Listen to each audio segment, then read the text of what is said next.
John Daven with West County EMS and Fire. Today we're going to do inward swinging residential doors. With this we're going to do our traditional forcible entry where we're going to start with our adds, switch over to our forks to force the door.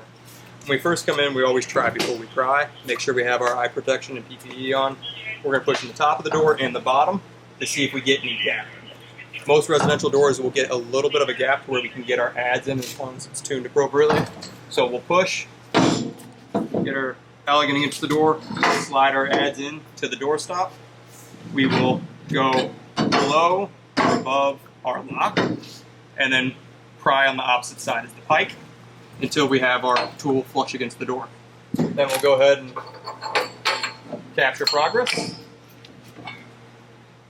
And then with our traditional technique, if we have a large enough gap, we'll go bevel, which is the outside of the forks, towards the door. If we don't see any light coming through, or we don't have a gap between the door and the stop, that's when we would go bevel to the jamb until we had a large enough gap. With our bevel to the door, we would use our techniques of hit, stop, drive, and then we can also ask for a little help or the wedge.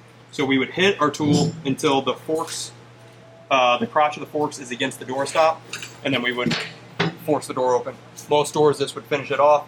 If not, we can put some the wedge or an axe or the pig or something behind there to go ahead and increase our gap forcing our door.